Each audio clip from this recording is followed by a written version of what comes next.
हाय दोस्तों। तो आज का हमारा जो यह सीरीज होगा आज से शुरू होगा। तो ये 6 जो अरिहंत के 6 हैंड रिटेन नोट्स है, ये कैप्सूल सीरीज के रूप में है। तो इसको हम लोग अच्छे से कवर कर लेते हैं। इन 6 बुक से जीएस के maximum 70-80% question one day exam में इजीली आपको देखने को मिल जाएंगे। तो यहाँ से अच्छा हुआ कि इस पतले से बुक को अधिक से अधिक बार देखे वीडियो और इसको याद कर जाए। यहीं से मैक्सिमम जीएस के क्वेश्चन जो है इन 6 बुक से आ जाएंगे।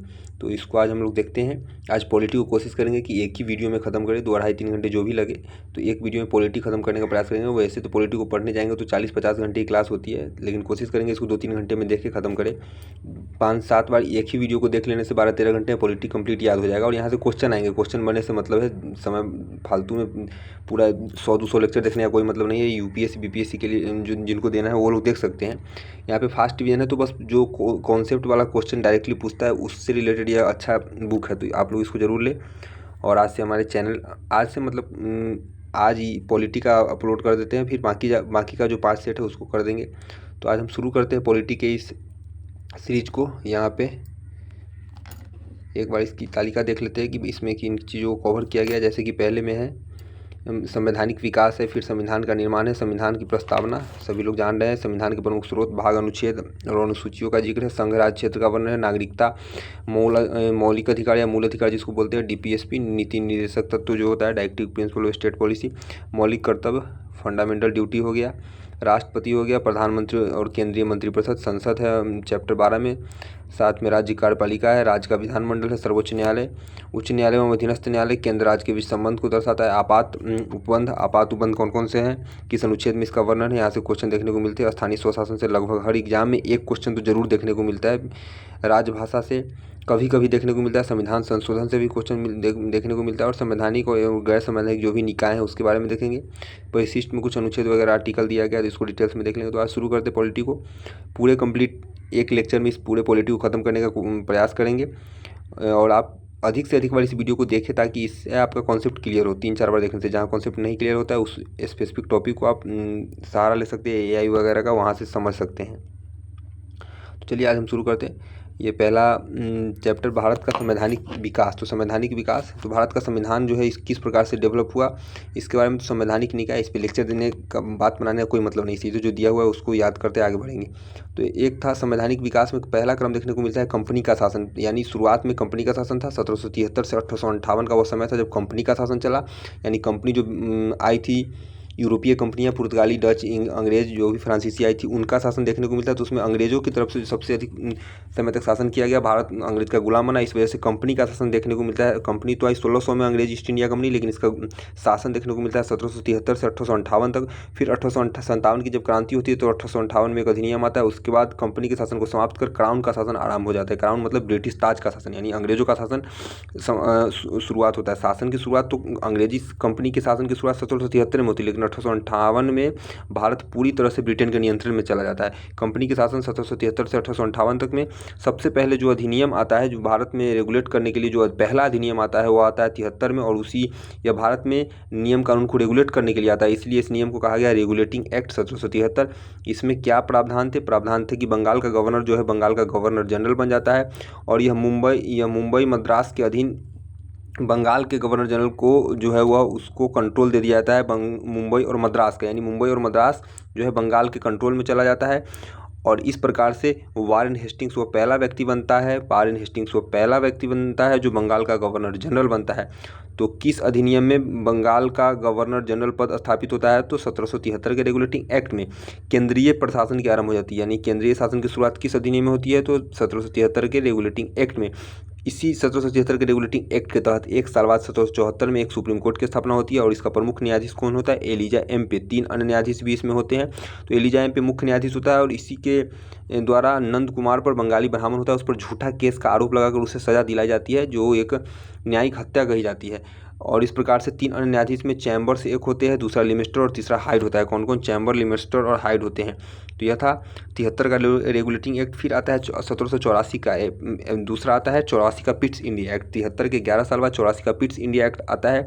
इसमें क्या होता है कि सरकार की दोहरी प्रणाली की शुरुआत, यानी दोहरी सरकार प्रणाली की शुरुआत हो जाती है। एक क्या? तो एक वाणिज्य पैसा से रिलेटेड देखने वाला होता है जिसको कि कोर्ट ऑफ डायरेक्टर्स कहा जाता है। तो क्वेश्चन पूछेगा कि पैसे से लेन देन संबंधी देखने वाली प्रणाली की शुरुआत या फिर वाणिज्यिक वाले को क्या कहा जाता था, तो कोर्ट ऑफ डायरेक्टर्स। इसकी शुरुआत कब होती है, 84 के पिट्स इंडिया एक्ट में इसकी शुरुआत होती है। और राजनीतिक वाले को कहा जाता था बोर्ड ऑफ कंट्रोल, यानी कि राजनीतिक कंट्रोल को करने वाले विभाग का नाम क्या था, बोर्ड ऑफ कंट्रोल। वाणिज्यिक कंट्रोल को कौन नहीं करता था, वाणिज्यिक जो क्षेत्र थे उसको कंट्रोल करने वाले विभाग का नाम था कोर्ट ऑफ डायरेक्टर्स। और ये बोर्ड ऑफ कंट्रोल था और राजनीतिक देखभाल के लिए। गवर्नर जनरल की परिषद, जो गवर्नर जनरल होती थी उस गवर्नर जनरल में एक परिषद बना गया, और उसमें परिषद में गवर्नर जनरल की परिषद 4 से 3, यानी गवर्नर जनरल की जो परिषद थी उसमें 4 लोग पहले होते थे, अभी इसमें सदस्यों की संख्या घटाकर 3 कर दी गई। कंपनी का क्षेत्र जो है ब्रिटिश अधिकृत भारतीय प्रदेश कहलाया, यानी कंपनी का क्षेत्र, कंपनी जो है, कंपनी का एरिया कौन सा, इन लोगों ने बताया तो बोला कि ब्रिटिश अधिकृत जो भी भारतीय प्रदेश है वो कंपनी के नियंत्रण में है। उसके बाद आता है 1813 का चार्टर अधिनियम। तो 84 के पिट्स इंडिया एक्ट के बाद, तो पिट्स प्रधानमंत्री था, उसी ने इस एक्ट को 84 को भेजा था, इसी वजह से उसके सम्मान में पिट्स इंडिया एक्ट 84 कहा जाता है। फिर आता है 1813 का चार्टर एक्ट, एक 1793 में भी एक्ट आया था, उतना इंपॉर्टेंट उसमें कुछ था नहीं। फिर 1813 का चार्टर एक्ट आता है, इसमें व्यापारिक एकाधिकार को, यानी कंपनी का व्यापारिक एकाधिकार का अर्थ होता है कि कंपनी का व्यापार पर भारत में एक अधिकार था, यानी सिर्फ कंपनी ही व्यापार कर सकती थी। इस अधिकार को समाप्त कर दिया जाता है, लेकिन 2 चीज़, चाय के साथ व्यापार और चीन के साथ व्यापार जो है वह एक अधिकार रह जाता है, लेकिन बाकी सारे एक अधिकार को समाप्त कर दिया जाती है, यानी बाकी लोग भी व्यापार कर सकते थे, कंपनी के अलावा बाकी लोग भी व्यापार कर सकते थे, यानी कंपनी का व्यापारिक एक अधिकार समाप्त होता है। शिक्षा के लिए प्रतिवर्ष 1 लाख रुपये खर्च करने की बात किस अधिनियम में, तो 1813 के एक्ट में करी जाती है। मुक्त व्यापार नीति की शुरुआत कब मानी जाती है, तो 1813 के एक्ट में। क्वेश्चन यहाँ से भर भर के पूछते हैं। आगे 1833 का, फिर 20 वर्षों बाद आता है 1833 का चार्टर एक्ट। या इसमें बंगाल का गवर्नर जनरल जो होता है उसे भारत का गवर्नर जनरल बना दिया जाता है, यानी बंगाल का जो गवर्नर जनरल है उसको भारत का गवर्नर जनरल बना दिया जाता है। और इस प्रकार बंगाल का अंतिम गवर्नर जनरल और भारत का पहला गवर्नर, बंगाल का अंतिम और भारत का पहला बन जाता है कौन, लॉर्ड विलियम बेंटिंक बंगाल का अंतिम और भारत का पहला गवर्नर जनरल बनता है। और इसी के समय विधि आयोग का गठन होता है। तो विधि आयोग का गठन किस अधिनियम के द्वारा होता है, 1833 के चार्टर एक्ट के द्वारा विधि आयोग का गठन होता है। इस विधि आयोग का अध्यक्ष कौन होता है, तो लॉर्ड मैकाले, जिसे भारत के आधुनिक शिक्षा या अंग्रेजी शिक्षा पद्धति का जनक भी कहा जाता है, यही लॉर्ड मैकाले। 1834 का जो विधि आयोग गठित होता है, विधि आयोग का गठन कब होता है, 1834 में, किस एक्ट के तहत, 33 के एक्ट के तहत। उस समय गवर्नर जनरल कौन था, गवर्नर जनरल था लॉर्ड विलियम बेंटिंक। भारत का पहला और बंगाल का अंतिम गवर्नर जनरल साबित हुआ लॉर्ड विलियम बेंटिंक। 34 में लॉर्ड मैकाले के अध्यक्षता में एक विधि आयोग का गठन होता है। अब जो 13 में चीन और चाय के साथ व्यापार को एकाधिकार कंपनी के साथ रखा गया था, उससे भी अब समाप्त कर दिया जाता है, यानी चीन और चाय के साथ व्यापार का एकाधिकार कब समाप्त होता है, 1833 के चार्टर एक्ट में। बाकी व्यापार पर एकाधिकार कब समाप्त होता है, 1813 के चार्टर एक्ट में। अगला है, फिर आता है 20 वर्षों के बाद 1853 का चार्टर एक्ट। यह चार्टर एक्ट, यानी यह विद्यार्थी कार्य प्रशासनिक कार्यों से अलग, यानी विधायी कार्य यानी कि जो न्यायिक कार्य है उसको प्रशासनिक कार्यों से अलग कर दिया जाता है। निदेशक मंडल जो होते थे उसकी संख्या 24 होती थी, उसमें से 6 हटाकर 18 बच जाते हैं। और भारतीयों को सिविल सेवा में शामिल होने की अनुमति दे दी जाती है, यानी भारतीय भी अब सिविल सेवा में, पहले भारतीय सिविल सेवा में शामिल नहीं होते थे, लेकिन 53 का चार्टर एक्ट भारतीयों को अधिकार देता है कि वो सिविल सेवा में शामिल हो सकते हैं। केंद्रीय विधान परिषद में अस्थायी प्रतिनिधित्व को अनुमति दे दी जाती है, यानी केंद्रीय विधान परिषद जो होता है उसमें स्थानीय लोगों को शामिल होने की अनुमति दे दी जाती है। किस अधिनियम के द्वारा, तो चार्टर एक्ट 1853। तो विधायी कार्य को प्रशासनिक कार्यों से कब बांट दिया जाता है, तो 1853 के चार्टर अधिनियम में। निदेशक मंडल में सदस्यों की संख्या 24 से 18। और भारतीयों को सिविल सेवा में शामिल होने की अनुमति कब, किस अधिनियम के द्वारा भारतीयों को दी जाती है, 1853 के चार्टर अधिनियम के द्वारा। केंद्रीय विधान परिषद में स्थानीय प्रतिनिधि की अनुमति दी जाती है 1853 के चार्टर एक्ट के द्वारा। अब क्राउन का शासन का आगाज होता है। तो क्राउन के शासन की शुरुआत होती है 1858 ईस्वी से, क्योंकि 57 में एक महान क्रांति होती है भारत में, जिसे भारत का प्रथम स्वतंत्रता संग्राम भी कहा जाता है। तो इस प्रकार से 1858 का अधिनियम आता है। 58 का जो अधिनियम आता है इसमें शासन जो है वो ब्रिटिश ताज के अधीन शामिल हो जाता है। भारत का गवर्नर जनरल जो था उस पद को हटा देकर भारत का वायसराय बना दिया जाता है। और इस प्रकार से भारत का अंतिम गवर्नर जनरल और पहला वायसराय बनता है लॉर्ड कैनिन। कौन, भारत का अंतिम गवर्नर जनरल और पहला वायसराय 1858 में बनता है लॉर्ड कैनिन। और भारत का राज्य सचिव नामक एक पद का सृजन होता है। भारत का राज्य सचिव कौन, भारत का राज्य सचिव नाम के एक नए पद का सृजन किस अधिनियम के द्वारा होता है, 1858 के अधिनियम के द्वारा। और निदेशक व नियंत्रण बोर्ड को, निदेशक मंडल और नियंत्रण जो बोर्ड होता है उसको समाप्त कर दिया जाता है। अगला अधिनियम बन के आता है 1861 का अधिनियम। 1861 का भारत परिषद अधिनियम। तो इसमें कुछ इंपॉर्टेंट बातें थी कि विधि निर्माण यानी कानून के निर्माण में भारतीय प्रतिनिधियों को शामिल करने की बात किस अधिनियम में की जाती है, 1861 के अधिनियम में। और इसमें मद्रास और बम्बई को पुनः विधायी अधिकार, यानी मद्रास और मुंबई को जिसे बंगाल के अधीन कर दिया जाता था, फिर से इसको कुछ अधिकार दे दिया जाता है। कब? 1861 के अधिनियम में। फोर्ट पोलियो प्रणाली की शुरुआत मानी जाती है और अध्यादेश की शक्ति वायसराय को, यानी अध्यादेश का सबसे पहली बार जिक्र या फिर अध्यादेश की शक्ति किस अधिनियम के द्वारा वायसराय को दी जाती है? तो 1861 के अधिनियम के द्वारा। विधान परिषद, तो बंगाल और पंजाब व उत्तर पश्चिमी प्रांत में विधान परिषद का सृजन किया जाता है। भारत परिषद अधिनियम 1892 बनकर आता है। अब आता है भारत परिषद अधिनियम 1892। तो 1861 के बाद 1892 आता है। इसमें केंद्रीय और प्रांतीय विधान परिषद की बात की जाती है। इसमें गैर सरकारी सदस्यों की संख्या में वृद्धि कर दी जाती है। निर्वाचन पद्धति आरंभ, तो इंपॉर्टेंट है, निर्वाचन पद्धति का आगाज कब माना जाता है? निर्वाचन पद्धति, तो निर्वाचन पद्धति की शुरुआत कब मानी जाती है? 1892 के अधिनियम में।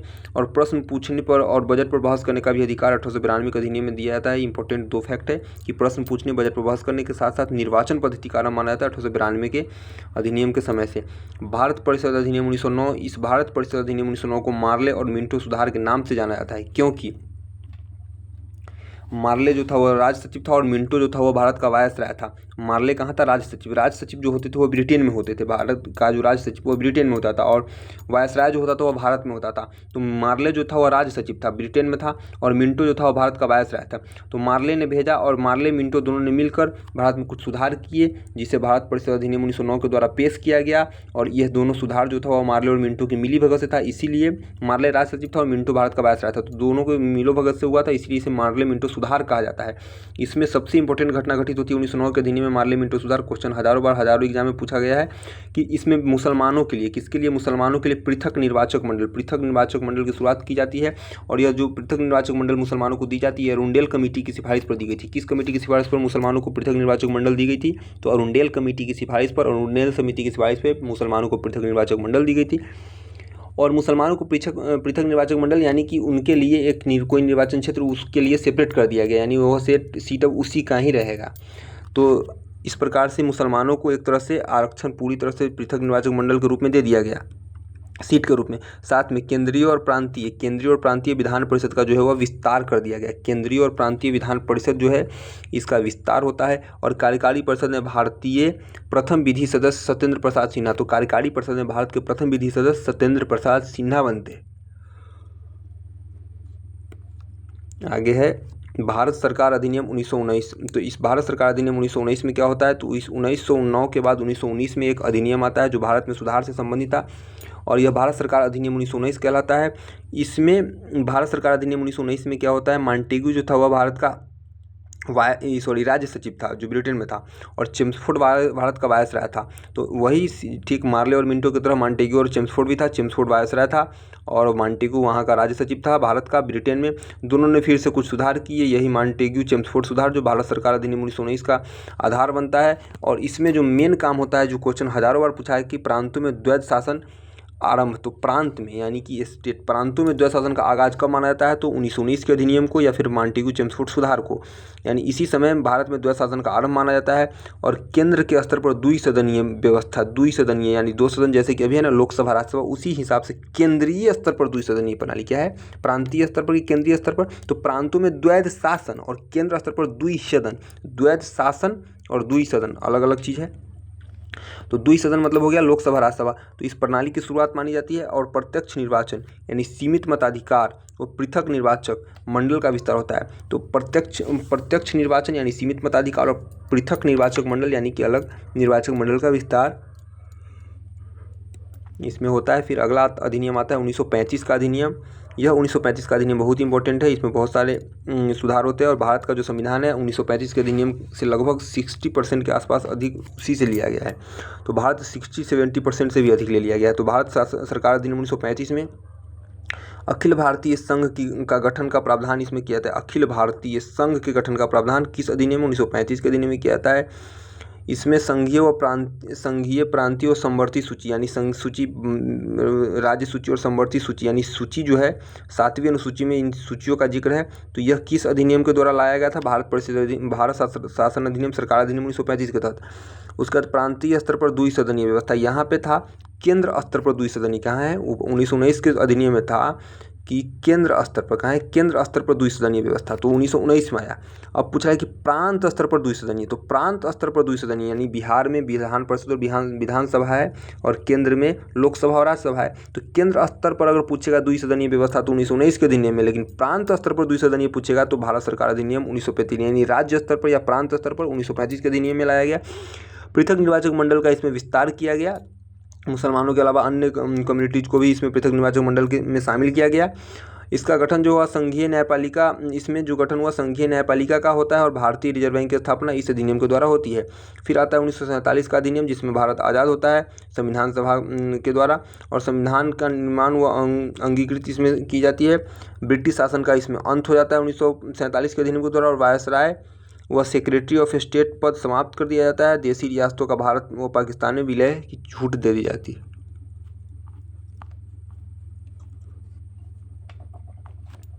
अब बात है पृष्ठभूमि, तो संविधान के निर्माण की, तो क्या होता है, संविधान निर्माण की पृष्ठभूमि कैसे तैयार होती है। तो सबसे पहले 1895 में, यानी 1895 में एक विधेयक पेश किया था, स्वराज विधेयक। इसको पेश करने वाले व्यक्ति का नाम है बाल गंगाधर तिलक।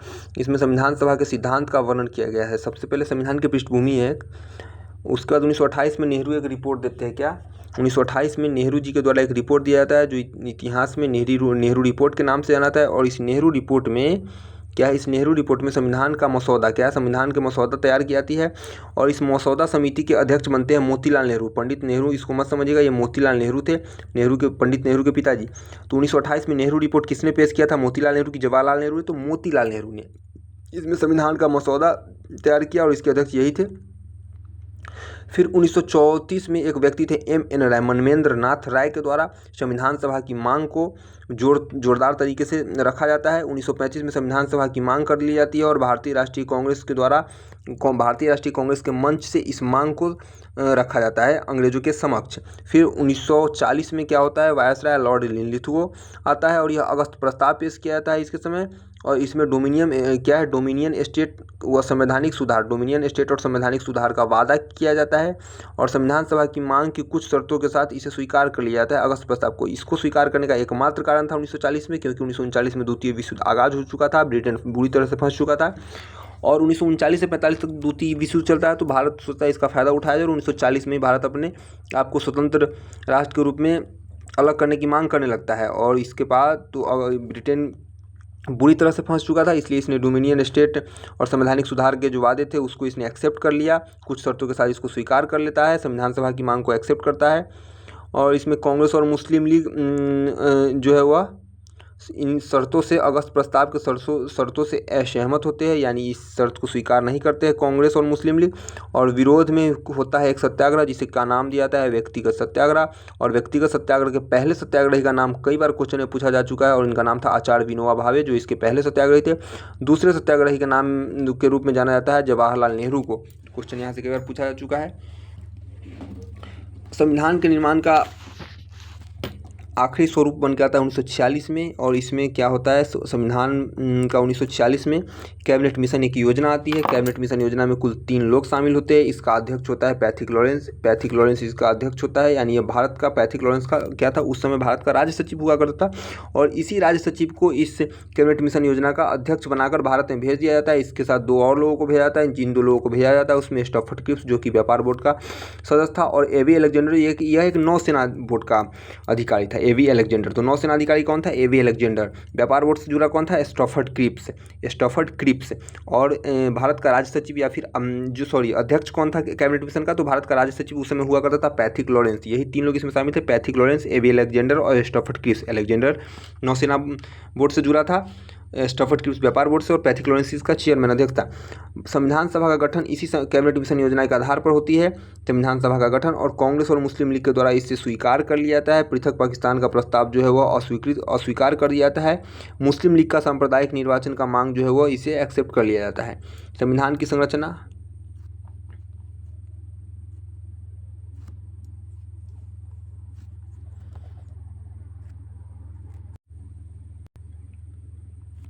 संविधान सभा की संरचना,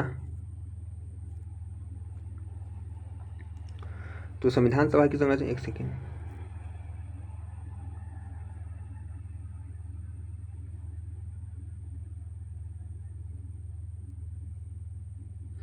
संविधान सभा की संरचना, तो इसमें सदस्यों की संख्या प्रारंभ में कितनी, 389 सदस्य होते थे। संविधान सभा में प्रारंभ में 389 सदस्य थे। इसमें से 389 सदस्यों में क्या था, 389 सदस्य थे जिसमें से 296 लोग निर्वाचित थे यानी कि चयनित हुए थे, और 93 सदस्य जो है वो नॉमिनेट किए गए थे, नामित थे। नॉमिनेट करने वालों में कौन कौन थे, तो जो देसी रियासत था, जो अपने आप को राजा मानता था और जो अपना राज्य क्षेत्र था, वहाँ से 93 लोगों को नॉमिनेट करके भेजा गया था। तो 389 टोटल लोग, जिसमें से 296 लोगों को तो हम लोगों ने सेलेक्ट किया था, इलेक्ट करके भेजा था। 93 लोग नॉमिनेट हुए थे, नामित हुए थे। इस 296 में से 296 का भी डिस्ट्रीब्यूशन था। 296 में से क्या था कि 292 जो थे वो गवर्नर शासित प्रांत के लोग थे, और 4 जो था वो कमिश्नरी प्रांत से जुड़े थे। तो इस प्रकार इसका डिस्ट्रीब्यूशन था। आंशिक नामित और अन्य प्रावधान, तो आंशिक नामित या फिर निर्वाचित लोग भी कुछ थे। देसी रियासत के नामित हुए, ब्रिटिश प्रांत के निर्वाचित सदस्य भी हुए थे। अप्रत्यक्ष निर्वाचन पद्धति के आधार पर इसका निर्वाचन हुआ था। तो अप्रत्यक्ष निर्वाचन पद्धति यानी डायरेक्ट इलेक्शन नहीं हुआ था, जैसे अभी चुनाव होता है उस प्रकार से डायरेक्ट इलेक्शन नहीं हुआ था। अप्रत्यक्ष निर्वाचन के आधार पर प्रत्येक 10 लाख की आबादी पर एक प्रतिनिधि को सेलेक्ट किया गया था, यानी प्रति 10 लाख की आबादी पर एक प्रतिनिधि को सेलेक्ट किया गया था। तो 389 प्रतिनिधि थे, तो इस समय अंदाजा लगाया सकता है कि भारत की आबादी 389 गुना 10 लाख इतना रही होगी, लगभग 38 करोड़।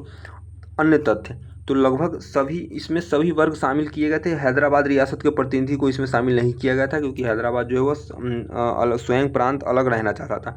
महात्मा गांधी और जिन्ना संविधान सभा के सदस्य नहीं थे, तो महात्मा गांधी और मोहम्मद अली जिन्ना इस संविधान सभा के सदस्य नहीं थे। इस प्रकार संविधान सभा के माध्यम से प्रथम चुनाव जो है वह संविधान सभा के लिए कैबिनेट मिशन के चुनाव में पहली चुनाव जो होती है वह जुलाई अगस्त 1946 में होती है, और इसका जो परिणाम आता है संविधान सभा के लिए 296 लोगों का जो सिलेक्शन होता है, उसमें से 208 लोग जो है वह कांग्रेस से चुने जाते हैं, 73 लोग मुस्लिम लीग से चुने जाते हैं, और 15 जो है वह अन्य जगहों से चुन के आते हैं, यानी 208 कांग्रेस से, 73 मुस्लिम लीग से और 15 अन्य से। इस प्रकार से जब ये भारत का विभाजन जब नहीं हुआ था तब टोटल 389 लोग 296 लोगों का चुनाव हुआ था। इन 296 लोगों में बाकी 93 तो देसी रियासत से आए थे नॉमिनेट होकर, ये आए थे निर्वाचित होकर 296। जब भारत का चुनाव, तो पाकिस्तान विभाजन के बाद कुल सीटें जो है वो 389 जो थी, उस 389 में से 299 बचती, यानी कि 389 सीटें में से 299 सीटें बचती है पाकिस्तान के विभाजन के बाद, यानी बाकी सीटें पाकिस्तान में चली जाती है। संविधान सभा की बैठक, तो इसकी पहली संसद जो है वो संविधान सभा थी, यानी पहली संसद कहेंगे किसको, तो पहली संसद हम संविधान सभा को कहेंगे, क्योंकि पहली बैठक संविधान सभा ने संसद के रूप में की थी। और इसकी पहली बैठक जो हुई थी, जो स्थिति को वह दिन था 9 दिसंबर 1946 को। इसमें 211 लोग शामिल हुए थे। तो संविधान सभा की पहली बैठक 9 दिसंबर 1946 को होती है। 211 लोग, किसमें 211 इंपॉर्टेंट है, 211 लोग शामिल होते हैं। और इसमें अब पहली बार बैठक हो रही है, तो किसी को रैंडमली चुन लिया जाएगा अध्यक्षता करने के लिए, जो कि अस्थायी कहलाते हैं। फिर उन सारे अस्थायी अध्यक्ष सब मिलकर एक अस्थायी यानी स्थायी रूप से बाद में चुनेंगे। तो 9 दिसंबर को जो बैठक होती है उसमें एज के बेस पे, यानी जो सबसे वृद्ध होंगे उसको मान लिया कि ये सबसे बुजुर्ग व्यक्ति है, तो इनको मान लेते हैं हम लोग अध्यक्ष। तो इस प्रकार से सच्चिदानंद सिन्हा का नाम आता है, और डॉक्टर सच्चिदानंद सिन्हा पहले अस्थायी अध्यक्ष 9 दिसंबर की बैठक की अध्यक्षता करते हैं। यानी 9 दिसंबर की अध्यक्षता किसने करी, तो सच्चिदानंद सिन्हा ने। यह एक अस्थायी अध्यक्ष थे। और बाद में 11 दिसंबर को दूसरी बैठक होती है, तो डॉक्टर राजेंद्र प्रसाद को इसमें अस्थायी अध्यक्ष, यानी 2 दिन बाद ही दूसरी बैठक होती है। तो 9 दिसंबर को ही मान लिया जाता है कि एक अस्थायी अध्यक्ष होना चाहिए, और डॉक्टर राजेंद्र प्रसाद अस्थायी अध्यक्ष के रूप में चुने जाते हैं। 11 दिसंबर की बैठक की अध्यक्षता यही डॉक्टर राजेंद्र प्रसाद करते हैं, जबकि 9 दिसंबर को सच्चिदानंद सिन्हा के द्वारा किया जाता है बैठक की अध्यक्षता। इसके उपाध्यक्ष जो बनते हैं वो हरीश चंद्र मुखर्जी दूसरा है। ये हरेंद्र कुमार मुखर्जी, HC मुखर्जी बनते हैं।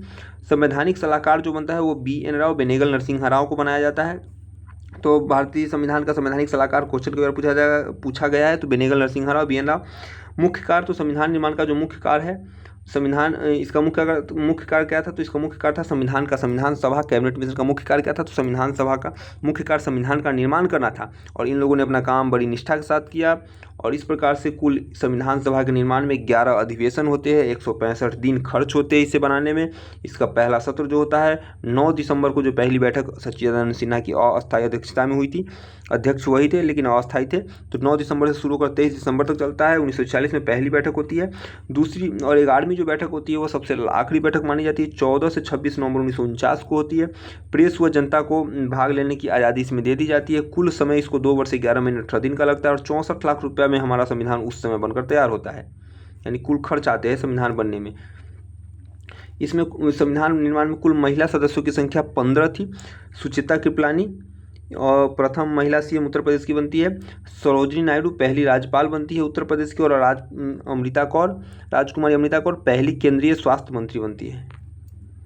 प्रमुख समितियां, तो संविधान से संबंधित प्रमुख समितियां में, तो संविधान की प्रमुख समितियों में 8 बड़ी या मुख्य समिति थी, जबकि लघु समिति 13, यानी कुल समिति में 8 बड़ी समितियां थी, छोटी समितियां लघु समितियां 13 थी, टोटल 21 समितियां थी। इसमें से जो 8 इंपॉर्टेंट समितियां थी उसके अध्यक्ष के बारे में क्वेश्चन कई बार पूछ चुका है एग्जाम लेने वाला, तो हमें तैयार होना चाहिए। इस सब प्रारूप समिति, सबसे पहली समिति देखते हैं जिसके अध्यक्ष डॉक्टर भीमराव अम्बेडकर, BR अम्बेडकर प्रारूप समिति के अध्यक्ष था। प्रारूप समिति 7 सदस्यीय थी। प्रारूप समिति में 7 लोग थे जिसके अध्यक्ष भीमराव अम्बेडकर थे। कौन? भीमराव अम्बेडकर थे। बाकी कृष्णा स्वामी अय्यर, BL मित्र, N गोपाल स्वामी आयंगर, ये लोग थे।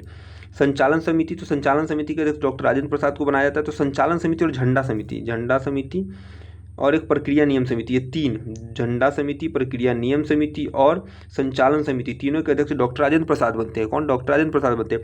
संघ शक्ति समिति के अध्यक्ष जवाहरलाल नेहरू को बनाया जाता है, जबकि संघ शक्ति समिति के अध्यक्ष जवाहरलाल नेहरू को, संघ संविधान समिति और संघ संविधान समिति और संघ शक्ति समिति दोनों के अध्यक्ष जवाहरलाल, संघ संविधान समिति इसमें नहीं दिया है, संघ संविधान समिति और संघ शक्ति समिति दोनों के अध्यक्ष जवाहरलाल नेहरू बनते हैं। प्रांतीय शक्ति, यानी प्रांतों को एकीकृत करने का श्रेय ही वल्लभ भाई पटेल को जाता है, तो इस प्रकार से प्रांतीय शक्ति का अध्यक्ष बनते हैं सरदार वल्लभ भाई पटेल। गृह मंत्री विभाग में बनते हैं। अल्पसंख्यक समूह से संबंधित मंत्री बनते हैं HC मुखर्जी, और सदन के समिति के अध्यक्ष बनते हैं पट्टाभी सीतारमैया। आगे प्रारूप समिति, यही 7 सदस्यीय, अम्बेडकर इसके अध्यक्ष थे। इसी वजह से प्रारूप समिति ने ही संविधान का प्रारूप तैयार किया। तो संविधान का प्रारूप जो है, ड्राफ्ट तैयार करने का श्रेय इस 7 सदस्यीय समिति को जाता है। चूंकि अध्यक्ष अम्बेडकर थे इसलिए इन्हें माना जाता है कि अम्बेडकर ही इसके जनक है, इस वजह से इन्हें जनक कहा जाता है। लेकिन संविधान का निर्माण बहुत सारे समितियों ने, 389 लोगों ने, बाद में 299 लोग बचे, उन लोगों ने किया है। सारे लोगों ने मिलकर किया, हर एक लोगों का योगदान है। किसी एक को जनक कहना उस स्तर तक उचित नहीं है। अम्बेडकर चूंकि ड्राफ्ट कमेटी के चेयरमैन थे, इस वजह से अम्बेडकर को माना जाता है कि ड्राफ्ट कमेटी संविधान का मसौदा तैयार करता है, कि संविधान का रूपरेखा यही होगा। तो इस वजह से अम्बेडकर को जनक के रूप में जाना जाता है। एन कृष्णा स्वामी अय्यर, तो कृष्णा स्वामी अय्यर इसके अन्य सदस्यों में शामिल थे। L गोपाला स्वामी आयंगर, सादुल्ला खान हो गए, BL मित्र हो गए, बाद में तो N माधवन राव, DP खतान की मृत्यु होती तो फिर टी कृष्णाचारी, तो ये 2 लोग की जगह पे ये लोग आते हैं। और KM मुंशी, कन्हैयालाल मानिकलाल मुंशी, ये 7वें सदस्य थे हमारे ड्राफ्ट कमेटी के, जिसके अध्यक्ष कौन थे? अम्बेडकर। इसी वजह से अम्बेडकर को संविधान का जनक कहा जाता है। संघ संविधान के अन्य कार्य, तो अन्य कार्य में क्या करता है? संविधान सभा ने राष्ट्र ध्वज को अंगीकृत करता है 22 जुलाई 1947 को। इसका डिजाइनर कौन था? पिंगली वेंकैया। तो 22 जुलाई हमारा झंडा कब, हमारा राष्ट्र ध्वज कब एडोप्ट किया हमने? तो वह तिथि थी 22 जुलाई 1947 को हमने अपना राष्ट्र ध्वज को एडोप्ट किया, और इस राष्ट्र ध्वज को बनाने वाले व्यक्ति का नाम है पिंगली वेंकैया। राष्ट्रगीत और राष्ट्रगान, इन दोनों को हमने स्वीकार किया था कब? 24 जनवरी 1950 को, राष्ट्रगीत और राष्ट्रगान को। और इसी दिन 24 जनवरी को राजेंद्र प्रसाद जो है भारत के प्रथम राष्ट्रपति घोषित होते हैं। 284 सदस्यों का संविधान पर हस्ताक्षर होता है। 299 में से कितने लोग हस्ताक्षर करते हैं? क्वेश्चन पूछा है कि कितने लोगों ने हस्ताक्षर नहीं किया था। 15 लोगों ने हस्ताक्षर नहीं किया था, 284 लोगों ने संविधान पर हस्ताक्षर किया, और इस प्रकार 24 जनवरी 1950 को हमारा संविधान जो है पूरी तरह से लागू हो गया। राष्ट्रमंडल सदस्यता का सत्यापन, तो मई 1900 राष्ट्रमंडल में अपनी सदस्यता का सत्यापन हम लोग कब करते हैं? तो राष्ट्रमंडल में अपनी सदस्यता का सत्यापन मई 1949 में करते हैं। अंतिम ड्राफ्ट जो होती है वह 4 नवंबर 1948 को बनकर तैयार होती है। अम्बेडकर वही ड्राफ्ट कमेटी के अध्यक्ष थे। अंतिम ड्राफ्ट इन्होंने दिया। संविधान अंगीकृत होता है 26 नवंबर को। यह हमारे प्रस्तावना में भी जिक्र है कि 26 नवंबर इति मार्ग शीर्ष शुक्ल सप्तमी 2006, यानी इस तिथि को हम अपने संविधान को अंगीकृत, अधिनियमित और आत्मर्पित करते हैं। क्या? अंगीकृत, अधिनियमित और आत्मर्पित करते हैं। तो इस प्रकार से संविधान की अंगीकृत की तिथि 26 नवंबर 1949 होती है।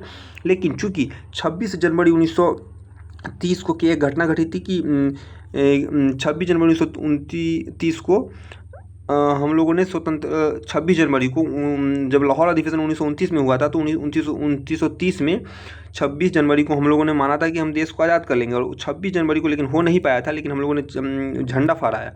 तो इस वजह से 26 जनवरी की तिथि को यादगार बनाने के लिए हम लोगों ने कहा कि देखिए 26 नवंबर को तो हमारा संविधान बनकर तैयार हो गया है, लेकिन 2 महीना रुक जाते हैं, और 26 जनवरी को हम लोग अपने संविधान को पूरी तरह से एडोप्ट कर लेंगे। परिणाम होगा कि यह तिथि जो है यह हमारा यादगार बन जाएगा। इसी तिथि को यादगार बनने के लिए संविधान को 26 जनवरी को पूरी तरह से लागू किया जाता है। 26 जनवरी को लागू होता है हमारा संविधान। 26 जनवरी 1950 को ये बात यहाँ पे लिख भी दिया कि लाहौर अधिवेशन 1929 में पूर्ण स्वराज की मांग करती है। 26 जनवरी 1930 को हम मान के चलते कि हमारा देश आज़ाद होगा, लेकिन ऐसा होता नहीं है। और इस प्रकार से इसका प्रतीक क्या था? हाथी। संविधान सभा का प्रतीक क्वेश्चन पूछ सकता है, हाथी था। अन्य योगदान में तो मूल संविधान सुलेखाकार प्रेम बिहार, मूल संविधान का सुलेखाकार कौन था, यानी मूल संविधान जो है, संविधान को लिखने वाले व्यक्ति का नाम कौन था? तो संविधान को अंग्रेजी में जिस व्यक्ति ने लिखा था उसका नाम था प्रेम बिहारी नारायण रायजादा। इस अंग्रेजी संविधान को लिखने वाले व्यक्ति का नाम क्या था? प्रेम बिहारी नारायण रायजादा। ये बिहार के नहीं थे। प्रेम बिहारी नारायण रायजादा ने इस संविधान को सबसे पहले लिखा था। संविधान को हिंदी संस्करण करने का श्रेय किसको जाता है? तो बरस वसंत कृष्ण वैद्य, जो कि संविधान का हिंदी संस्करण लिखा था। इसकी सजावट यानी कि इसको तैयार किया था सजावट के रूप में नंदलाल बोस और व्योमवर राम मनोहर सिन्हा के द्वारा। प्रथम अंतरिम मंत्रिमंडल, तो जो संविधान सभा का गठन होता है 1900 कैबिनेट मिशन योजना के तहत 1946 में अंतरिम मंत्रिमंडल की स्थापना होती है।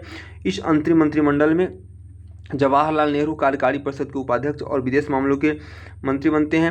वल्लभ भाई पटेल जो है वह गृह सूचना और प्रसारण मंत्री बनते हैं।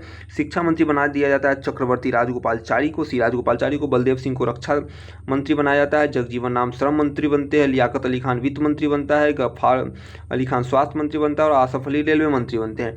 संचार मंत्री अब्दुल रब निस्तर बनता है। विधि मंत्री जोगेंद्र नाथ मंडल बनते हैं। खाद्य एवं कृषि मंत्री राजेंद्र प्रसाद बनते हैं। व्यापार मंत्री टीटी चुदियार बनते हैं। उद्योग और आपूर्ति मंत्री जॉन मथाई बनते हैं। यहाँ से जो इंपॉर्टेंट आ सकता है उसको एक बार और मैं जिक्र कर दूं। जवाहरलाल नेहरू के बारे में तो जानिए रहे हैं। वल्लभ भाई पटेल गृह और सूचना प्रसारण मंत्री बनते कब? तो अंतरिम मंत्रिमंडल 1946 में वल्लभ भाई पटेल गृह सूचना और प्रसारण मंत्री। शिक्षा मंत्री सी राजगोपालचारी पूछा जा चुका है। विधि मंत्री जोगेंद्र नाथ मंडल पूछा जा चुका है। खाद्य कृषि मंत्री आपको याद होना चाहिए राजेंद्र प्रसाद, जो कि बाद में चल के भारत के पहले राष्ट्रपति भी बनते हैं। बाकी स्वास्थ्य मंत्री गजफ्फर अली खान बनता है। लियाकत अली खान वित्त मंत्री पूछा जा चुका है। जगजीवन राम श्रम मंत्री भी पूछा जा चुका है और बलदेव सिंह रक्षा मंत्री। तो इन चीज़ों को याद रखें। आगे है संविधान की प्रस्तावना और विशेषताएं। तो प्रस्तावना बहुत ही इंपॉर्टेंट टॉपिक है। अब तो मेंस में खासकर बहुत सारे क्वेश्चन हर एग्जाम में पूछे जाने लगे हैं यूपीएससी और बीपीएससी में प्रस्तावना को लेकर। तो प्रस्तावना भारतीय संविधान का इसे परिचय कहा जाता है। यह भारतीय संविधान का परिचय यानी कि किसी चीज़ का जो अगर पूरा किताब है तो उसका एक पहले पेज में सारा सारांश लिखा होता है। उसी प्रकार से प्रस्तावना पूरे संविधान का मार्गदर्शक है, यानी संविधान को मार्ग दिखाने का काम कौन करता है? प्रस्तावना को संविधान का मार्गदर्शक, परिचय, भूमिका, इन चीज़ों से संबोधित किया गया है। यानी संविधान के सार को, संविधान के सारे सारांश को, उसके तत्वों का उल्लेख जिस एक पेज के 10 लाइन में है वही प्रस्तावना है। यानी संविधान के जो भी आदर्श है, संविधान के जो भी उद्देश्य है, संविधान का जो भी स्वरूप है, संविधान के जो भी स्रोत है, इन चीज़ों को जिन लेख में वर्णित किया गया है वही संविधान की प्रस्तावना है। इसको नेहरू ने उद्देश्य प्रस्ताव के रूप में पेश किया था। बाद में यह प्रस्तावना के रूप में अंगीकृत हुआ। इसका विचार जो है वह अमेरिका के संविधान से, यानी प्रस्तावना कहाँ से लिया गया? पहला क्वेश्चन तो बन गया हमारा। तो अमेरिका के संविधान से इसके विचार को एडॉप्ट किया गया। इसकी भाषा जो है वह ऑस्ट्रेलिया के संविधान से। तो प्रस्तावना की भाषा कहाँ से ली गई है? ऑस्ट्रेलिया के संविधान से। प्रस्तावना का कॉन्सेप्ट कहाँ से लिया गया? तो अमेरिका के संविधान से। इंपॉर्टेंट है। इसकी प्रेरणा जो है, तो इसकी प्रेरणा हमें देखने को मिलती है उद्देश्य प्रस्ताव। हमने बताया अभी नेहरू के द्वारा उद्देश्य प्रस्ताव को 13 दिसंबर 1946 को, यानी कि 9 नवंबर 1946 को हमारे संविधान सभा की पहली बैठक होती है। डॉक्टर सच्चिदानंद सिन्हा अस्थायी अध्यक्ष, और 11 नवंबर को दूसरी बैठक होती है। इसी क्रम में 26 दिसंबर तक जब बैठक चलती है तो इसी बीच में 13 दिसंबर 1946 को नेहरू ने एक उद्देश्य प्रस्ताव पेश करता है जिसमें पूरे संविधान की झलक होती है। वही संविधान की झलक बाद में चलकर प्रस्तावना के नाम से जानी जाती है। तो इस 13 दिसंबर 1946 को नेहरू ने एक उद्देश्य प्रस्ताव पेश किया और इस उद्देश्य प्रस्ताव को 22 जनवरी यानी कि 22 जनवरी 1947 को इस उद्देश्य प्रस्ताव को संविधान सभा ने एक्सेप्ट कर लिया, स्वीकार कर लिया। तो नेहरू ने उद्देश्य प्रस्ताव पेश कब किया? 13 दिसंबर 1946 को। स्वीकार कब हुआ? 22 जनवरी 1947 को। वर्तमान प्रस्तावना का आधार क्या है? तो नेहरू द्वारा प्रस्तावित उद्देश्य प्रस्ताव ही वर्तमान प्रस्तावना का आधार है। इसको गैरवाद योग बनाया गया। गैरवाद योग कहने का सीधा सा मतलब है जिसके लिए हम कोई वाद विवाद नहीं कर सकते, यानी न्यायालय में चुनौती नहीं दे सकते। यानी कि हम अपने अधिकारों के लिए या प्रस्तावना में लिखित किसी शब्द को हम न्यायालय में चुनौती नहीं दे सकते, इस पर केस फाइल नहीं कर सकते। तो यही होगा गैरवाद योग, यानी इसमें कोई वाद विवाद नहीं होगा। केवल एक बार इसमें संशोधन हुआ है, वो भी संशोधन इंदिरा गांधी की सरकार ने किया था 42वां संविधान संशोधन के द्वारा। इन्होंने अपने सरकार को बचाने के लिए, खुद को समाजवादी प्रेजेंट करने के लिए देश में इस संविधान संशोधन के माध्यम से समाजवादी शब्द को जोड़ने का काम किया था, जबकि समाज प्रस्तावना से ऑलरेडी मालूम चलता है कि ऑलरेडी सेकुलर है, समाजवादी था। लेकिन इसको इन्होंने अपने जो भी हो उस पर्सनल रीजन के वजह से इसमें संशोधन किया और प्रस्तावना में 3 शब्द को इसने जोड़ने का काम किया। खैर समाजवादी शब्द तो पहले से इसमें था। पंथ निरपेक्ष और अखंडता ये 2 शब्द जोड़े गए, यानी कुल 3 शब्द कब जोड़े गए? 42वें संविधान संशोधन द्वारा 1976 में। इसे मिनी संविधान संशोधन कहा जाता है। पूरे संविधान में ही लगभग इस संशोधन के द्वारा संशोधन कर दिए गए थे। संविधान को ही पलट दिया गया था इस 42वें संविधान संशोधन में। बाद में फिर धीरे धीरे चेंजेज हुए और जो पहले वाली व्यवस्था थी उसको पुनः लागू किया गया। तो समाजवादी, पंथ निरपेक्ष और अखंडता शब्द कब जोड़े गए? 42वें संविधान संशोधन 1946 के द्वारा प्रस्तावना में जोड़े गए। प्रस्तावना न सरकार को शक्ति देती है और न ही बाधा देती है। प्रस्तावना के बारे में कुछ विशेषज्ञों का विचार क्या है? तो प्रस्तावना को क्या है? प्रस्तावना को संविधान की कुंजी कहा है अर्नेस्ट बार्कर ने।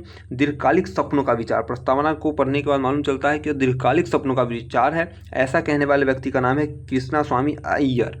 संविधान का ID कार्ड, यह कहता है कि संविधान का यह ID कार्ड है, यह परिचय पत्र है। और इस ID कार्ड, आइडेंटिटी कार्ड, परिचय पत्र कहने वाले व्यक्ति का नाम है N.A. पालकीवाला। N.A. पालकीवाला ने संविधान का ID पत्र प्रस्तावना को बताया है। जबकि इसे दीर्घकालिक सपनों का विचार कहा है कृष्णास्वामी अय्यर ने। संविधान की कुंजी कहा है अर्नेस्ट बैकल ने। संविधान की कुंजी है यानी कहा कि संविधान खोलने वाला, अगर संविधान को समझना है तो प्रस्तावना से हम भारत के संविधान का अंदाजा लगा सकते हैं कि कैसा है। गणतंत्र की जन्म कुंडली का है के मुंशी, वही कन्हैयालाल माणिकलाल मुंशी। और संविधान की आत्मा का है ठाकुर भार्गव दास ने। इंपॉर्टेंट है कि किसने संविधान की आत्मा प्रस्तावना को कहा, तो ठाकुर भार्गव दास ने। एक बार प्रस्तावना को थोड़ा देख लेते हैं। हर किताब के पहले पेज पे देखने को मिलता है हमारा प्रस्तावना।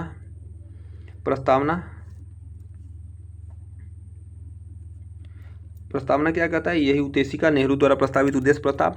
तो हम भारत के लोग, भारत को एक संपूर्ण प्रभुत्व संपन्न, क्या है? हम भारत के लोग, इसे दर्शाता है कि भारत की समस्त शक्तियाँ भारत की जनता में निहित है। और इसमें संबोधन किया गया है कि हम भारत के लोग, किसी को शक्ति नहीं दी गई है, सारी शक्ति भारत के लोगों में, जनता में निहित है।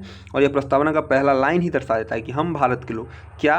भारत को एक संपूर्ण प्रभुत्व संपन्न, समाजवादी, यही समाजवादी, पंथ निरपेक्ष और अखंडता शब्द बाद में जोड़ा गया था। तो समाजवादी, पंथ निरपेक्ष यानी किसी एक धर्म को नहीं मानेंगे, हर पंथ से हम परे रहेंगे। लोकतंत्रात्मक गणराज्य बनाने के लिए तथा उसके समस्त नागरिकों में, लोकतांत्रिक गणराज्य बनाने के लिए और इस देश के समस्त नागरिकों में 3 प्रकार की न्याय की बात करता है। समस्त नागरिकों में कौन सी न्याय? सामाजिक, आर्थिक और राजनीतिक न्याय। 3 प्रकार की न्याय की प्रस्तावना में कितने न्याय का जिक्र है? 3 न्याय का जिक्र है, सामाजिक, आर्थिक और राजनीतिक न्याय। साथ में विचार, अभिव्यक्ति, विश्वास, धर्म और उपासना की स्वतंत्रता। तो न्याय 3 है। स्वतंत्रता की बात की जाए तो प्रस्तावना में 5 स्वतंत्रता का जिक्र किया गया है। विचार, अभिव्यक्ति, विश्वास, धर्म और उपासना की स्वतंत्रता का जिक्र इस प्रस्तावना में किया गया है। क्षमता 2 प्रकार की, प्रतिष्ठा की क्षमता और अवसर की क्षमता का जिक्र किया गया है, यानी समानता प्रतिष्ठा और अवसर में रखी जाएगी, नौकरी देने इन सब में प्राप्त कराने के लिए। क्या कहता है कि सामाजिक, आर्थिक, राजनीतिक न्याय, विचार, अभिव्यक्ति, विश्वास, धर्म और उपासना की स्वतंत्रता, प्रतिष्ठा और अवसर की क्षमता प्राप्त करने के लिए तथा उन सब में व्यक्ति की गरिमा और राष्ट्र की एकता और अखंडता सुनिश्चित करने वाली बंधुता को बढ़ाने के लिए, क्या है? उन सब में व्यक्ति की गरिमा, क्या है? उन सब में व्यक्ति की गरिमा, ये हमें ये सब देखने को मिलता है। आगे संविधान में पढ़ेंगे तो मौलिक कर्तव्य में देखने को मिलता है। ये सब मौलिक अधिकार, समता का अधिकार, ये सब मौलिक अधिकार में देखने को मिलेगा। ये सब मौलिक कर्तव्य में और राज्य के नीति निर्देशक तत्व में देखने को मिलेगा। तो हर एक चीज़ संविधान में आगे देखने को मिलेगा। एक तरह से परिचय पत्र ही है। तो उन सब में व्यक्ति की गरिमा, राष्ट्र की एकता और अखंडता सुनिश्चित करने वाली बंधुता को बढ़ाने के लिए आगे क्या कहता है? दृढ़ संकल्पित होकर अपनी इस संविधान सभा में आज दिनांक क्या है? तारीख 26 नवंबर 1949 को मिति मार्ग शीर्ष शुक्ल सप्तमी संवत 2006 विक्रमी को एतद द्वारा, तो किस संवत के द्वारा? विक्रम संवत के द्वारा, इस तिथि के द्वारा इस प्रस्तावना को आरोप किया गया था। एतद द्वारा इस संविधान को अंगीकृत, अधिनियमित और आत्म अर्पित करते हैं। अंगीकृत करना यानी स्वयं धारण करते हैं, अधिनियमित इसको अपनाते हैं और अपने अंतर आत्मा में इसको अर्पित करते हैं। यानी एक तरह से यह ग्रंथ को बना दिया गया धार्मिक ग्रंथ की तरह, यानी जैसे कि गीता रामायण है हिंदुओं के लिए, बाइबल जिन लोगों के लिए, पारसियों के लिए, तो उस ग्रंथ के रूप में इस चीज़ को बताया गया है कि यह एक धार्मिक ग्रंथ के रूप में है और इसको हम आत्मर्पित करते हैं, यानी अपनी आत्मा इस संविधान के प्रति अर्पित करते हैं और इसके विरोध में नहीं जाएंगे। यह हमारा संविधान ही है, हमारा मार्गदर्शक आज से होगा और इस देश की जो शासन व्यवस्था है इसी संविधान से चलेगी। इस प्रस्तावना में इन चीज़ों को दर्शाया गया है। बाकी संविधान में फिर इसका डिटेल है, आगे देखने को मिलेगा। तो प्रस्तावना के घटक में देखिए यहाँ पे जिक्र किया है कि हम भारत के लोग यानी अर्थात जनता को इसमें शक्ति का स्रोत बताया गया है। यह इसका उद्देश्य क्या है और इसकी स्वरूप प्रकृति क्या है। तो प्रस्तावना के तत्व में लागू तो 26 नवंबर 1949 को होता है। इसकी न्याय की बात की गई तो जो हमने अभी ऊपर बता दिया कि 3 प्रकार की न्याय, सामाजिक, आर्थिक और राजनीतिक न्याय की बात करता है। और यह सामाजिक, आर्थिक और राजनीतिक न्याय है, यह कहाँ से लिया गया है तो यह रूस की क्रांति का देन है। 1917 में रूस में क्रांति हुई थी, उसी क्रांति में सामाजिक, आर्थिक न्याय, राजनीतिक न्याय का मुद्दा उठा था और वहीं से इस चीज़ को धारण किया गया। स्वतंत्रता में 5 प्रकार की स्वतंत्रता की बात की गई है। आर्थिक स्वतंत्रता की बात प्रस्तावना में नहीं की गई है। विश्वास, धर्म, उपासना, विचार और व्यक्ति की स्वतंत्रता की बात की गई है। आर्थिक स्वतंत्रता का यहाँ पे जिक्र नहीं है। और यह जो स्वतंत्रता है यह फ्रांस की क्रांति का देन है। क्या है, न्याय जो है वह रूसी क्रांति का देन है, जबकि स्वतंत्रता फ्रांस की क्रांति का देन है। समानता में सभी प्रकार की समानता की बात की गई है। विशेषाधिकार इसमें किसी को नहीं दिया गया, यानी कोई किसी व्यक्ति को या किसी समुदाय को, किसी धर्म को, किसी पंथ को विशेष अधिकार नहीं दिया जाएगा। सभी के साथ समानता का भाव जो है प्रस्तावना के माध्यम से सरकार रखेगी। बंधुत्व तो भाईचारा की बात इसमें की गई है, बंधुत्व की बात इसमें की गई है। आगे देखते हैं संपूर्ण प्रभुत्व संपन्न। तो यही बात हुआ कि बिना किसी बाह्य यानी संपूर्ण प्रभु संपन्न, यानी यह अपने किसी भी निर्णय के लिए भारत जो है वो स्वतंत्र होगा, किसी भी बाहरी शासन या बाहरी देश के नियंत्रण में नहीं होगा। जैसे ब्रिटेन के नियंत्रण में था तो यह अब नियंत्रण से बाहर है। संपूर्ण प्रभुत्व संपन्न यानी खुद अपना निर्णय ले सकता है, किसी के दबाव में निर्णय लेने के लिए भारत जो है वह बाध्य नहीं है। संपूर्ण प्रभुत्व संपन्न है, अपनी शक्ति से पूरी तरह से संपन्न है, किसी के विरोध में नहीं है। चाहे मामला अंदर का हो या आंतरिक हो या फिर वैदेशिक मामला हो, सभी में यह संपूर्ण प्रभुत्व संपन्न है। उसके बाद इसमें समाजवादी शब्द का प्रयोग किया गया। समाजवाद का अर्थ होता है लोकतांत्रिक समाजवाद, यानी कि लोकतांत्रिक समाजवाद का सन्निकट हुआ कि समाजवाद में समाज में जो है समाज का लोकतांत्रिकरण हो जाए। मिश्रित अर्थव्यवस्था का यह मिश्रित अर्थव्यवस्था को बढ़ावा देता है। सार्वजनिक और निजी क्षेत्र के सह अस्तित्व को बढ़ावा देता है समाजवादी शब्द। पंथ निरपेक्ष कहता है कि कोई राजकीय धर्म नहीं होगा, संविधान के समक्ष सभी धर्म एक समान होंगे, किसी धर्म से हट के हम नहीं हैं, सभी धर्म एक समान है। पंथ निरपेक्षता या फिर धर्म निरपेक्षता के 2 अर्थ निकलते हैं। वेस्टर्न लोग मानते हैं कि पंथ निरपेक्षता या फिर धर्म निरपेक्षता का अर्थ है कि किसी भी धर्म को नहीं मानना और धर्म से तटस्थ हो जाना, यानी धर्म से अलग हो जाना। लेकिन भारत में इस पंथ निरपेक्षता या धर्म निरपेक्षता का अर्थ धर्म से तटस्थ या अलग होना नहीं है, बल्कि सभी धर्मों को एक साथ लेकर चलना इस धर्म निरपेक्षता का अर्थ है। पंथ निरपेक्षता का अर्थ है यानी किसी एक पंथ या एक धर्म के साथ भारत जो है वह आगे नहीं चलेगा। सभी धर्म और पंथ को भारत जो है वह समान नज़रिए से देखेगा और सभी के साथ एक साथ चलेगा, किसी के साथ कोई प्रकार का भेदभाव नहीं करेगा। यानी धर्म से तटस्थ नहीं होना है, धर्म के सभी धर्मों के साथ समान व्यवहार करना भारत के धर्म निरपेक्षता, जो कि विश्व के धर्म निरपेक्षता से भारत की धर्म निरपेक्षता को अलग करता है और एक बहुत बड़ी अच्छी बात है। यह सभी धर्मों की समानता की बात करता है। लोकतांत्रिक तो लोकतांत्रिक में तो लोकतंत्र का अर्थ सभी समझ रहे। शासन संचालन की शक्ति जो है वह जनता में नहीं थी, यानी जनता अपने प्रतिनिधियों को चुनेगी, वही सरकार लोकतांत्रिक सरकार कहलाएगी।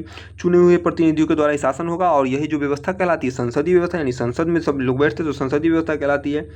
और इस प्रकार से जो लोकतंत्र का चयन होगा यह 2 प्रकार से होता है भारत में, प्रत्यक्ष और अप्रत्यक्ष। तो प्रत्यक्ष मतलब जनता सीधे अपने चुन लेती है भागीदारी को, यह स्विट्जरलैंड से लिया गया है। और जनता की अप्रत्यक्ष भागीदारी यानी कि जनता की अप्रत्यक्ष, जैसे कि भारत में जो है प्रत्यक्ष भागीदारी नहीं है। जैसे कि अगर भारत में किसी कानून को बनाना हो तो भारत ने जिन लोगों को चुना है, संसद में भेजा है या विधानमंडल ने भेजा है, वे लोग उस कानून का निर्माण करेंगे। यानी भारत की जनता सीधे नहीं कहेगी कि हमें ये कानून बनाना है बना दो, तो भारत की जनता नहीं बनाएगी, भारत की जनता के द्वारा चुने गए प्रतिनिधि बनाएंगे। यानी जनता तो अपने प्रतिनिधि को चुना, भारत की आबादी अधिक है तो जनता ने अपने प्रतिनिधि को चुना। अब 140 करोड़ के लोग से 543 प्रतिनिधि कैबिनेट में है, तो वहाँ पे 543 लोगों ने भारत के 140 करोड़ के लोगों के तरफ से कानून बनाया, तो यह भारत का कानून कहलाया। और यह चुना किसने है, तो 140 करोड़ लोगों ने अप्रत्यक्ष रूप से अपने प्रतिनिधि को भेजा और उन लोगों ने चुना। तो प्रत्यक्ष रूप से जब उनके प्रतिनिधि ने चुना तो यह भारत के लोगों के द्वारा अप्रत्यक्ष रूप से कानून का निर्माण हुआ। डायरेक्ट इसमें भारत की जनता ने पार्टिसिपेट नहीं किया, जबकि स्विट्जरलैंड में डायरेक्ट जनता पार्टिसिपेट करती है। तो भारत का जो है वह लोकतांत्रिकरण किस प्रकार का है, अप्रत्यक्ष रूप से है। गणराज्य तो राज्य का प्रमुख भारत में राष्ट्रपति राज्य का प्रमुख होता है और जनता के द्वारा परोक्ष रूप से निर्वाचित होता है, वंशानुगत नहीं होता है। यानी भारत का जो राज्य प्रमुख होता है यह जो है वह निर्वाचित होता है, यह वंशानुगत यानी कि पिता का बेटा फिर ऐसे यह क्रम में नहीं चलता है। जो भी चुनाव में जीत हासिल करता है वह भारत का प्रमुख बनता है। तो राष्ट्रपति भारत का सबसे ऊंचा पद है। मंत्रिपरिषद की सहायता से शासन का संचालन, तो भारत के राष्ट्रपति शासन का संचालन अपने मंत्रिपरिषद की सहायता से करते हैं। और मंत्रिपरिषद जो होता है इसका प्रधानमंत्री होता है। तो मंत्रिपरिषद में जो भी सदस्य होंगे 75-80 जो लोग शामिल होंगे उसका एक प्रधान होता है जो प्रधानमंत्री होता है। और इस मंत्रिपरिषद की सहायता से भारत के राष्ट्रपति जो है वह शासन का संचालन करते हैं। प्रस्तावना से संबंधित कुछ वाद होता है, जैसे प्रस्तावना से संबंधित कुछ वाद हुए, कुछ ने प्रस्तावना को संविधान का हिस्सा माना, कुछ ने प्रस्तावना को संविधान का हिस्सा नहीं माना।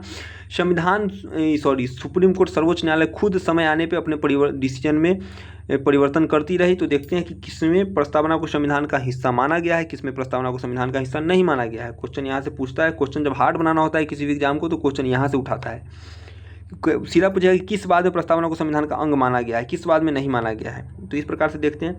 बेरुवारी बाद 1960 में मामला आता है और इस बाद में प्रस्तावना को संविधान का अंग नहीं माना जाता है और न ही प्रस्तावना को कहा जाता है कि यह संशोधनीय है, यानी प्रस्तावना को संविधान का अंग नहीं माना गया है। बेरुवारी बाद सबसे पहला मामला बेरुवारी बाद 1960 में आता है, जिसमें न तो प्रस्तावना को संविधान का अंग माना गया है और न ही इसे संशोधनीय माना गया है।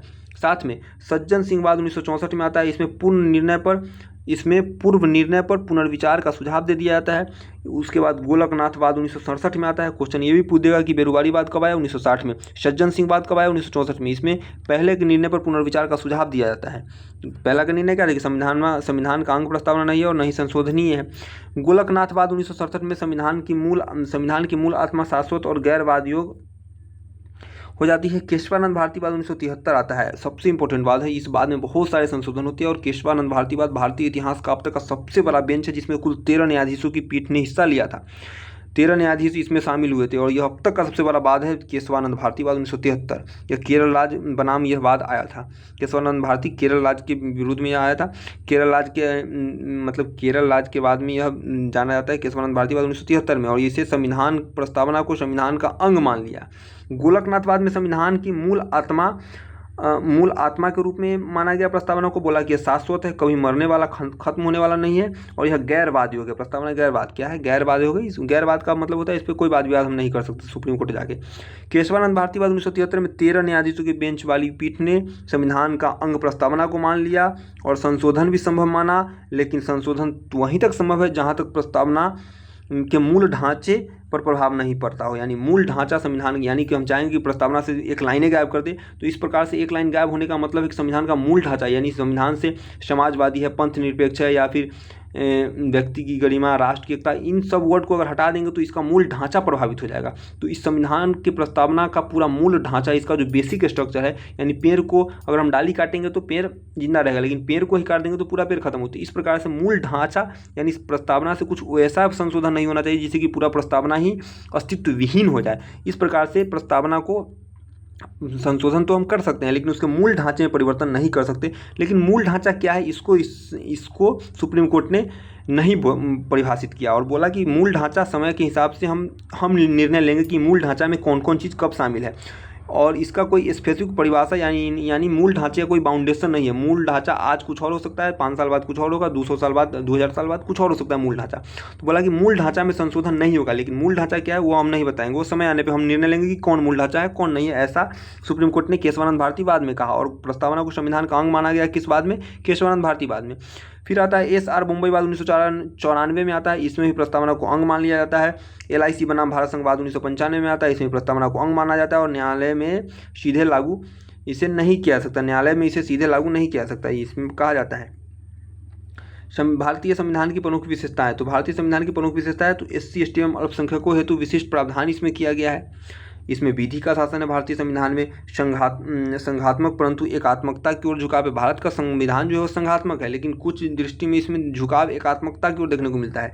इसमें सार्वभौमिक व्यस्क मताधिकार है, सही बात है, पंथ निरपेक्ष राज्य की बात करता है, मौलिक अधिकार और मौलिक कर्तव्य का जिक्र है, साथ में नम्यता और क्या है, अनम्यता का मिश्रण इसमें देखने को मिलता है।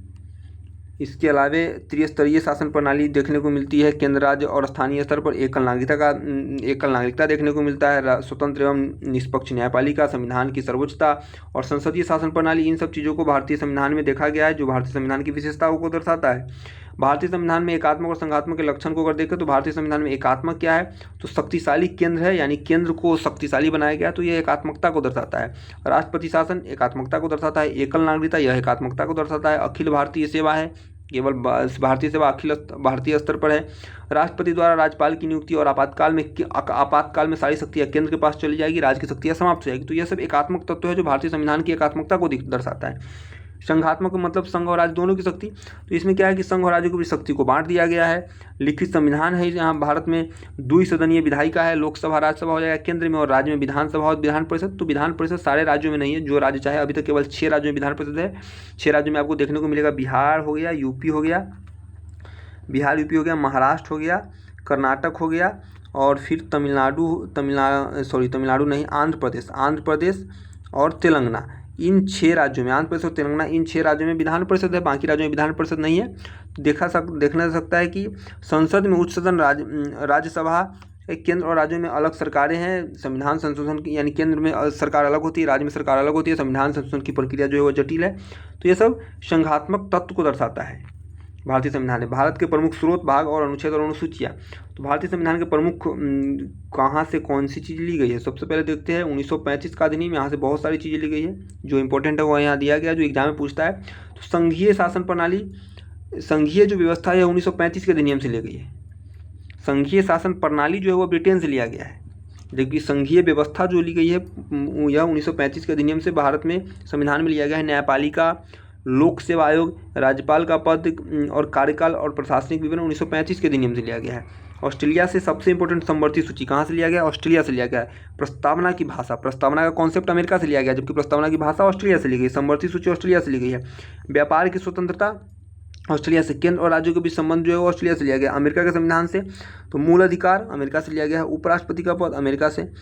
मूल अधिकार पूछ देगा कहाँ से, अमेरिका से।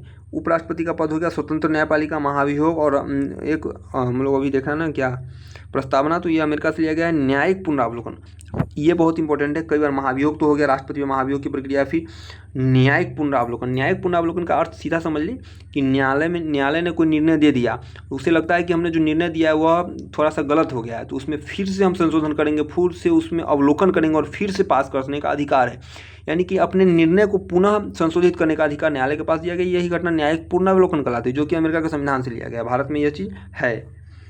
बाकी आयरलैंड और कनाडा के संविधान से, तो आयरलैंड का संविधान यहाँ से DPSP यानी directive principle of state policy, राज्य का नीति निर्देशक सिद्धांत लिया गया है। राष्ट्रपति का जो निर्वाचन होगा कैसे होगा, यह आयरलैंड के संविधान से लिया गया है।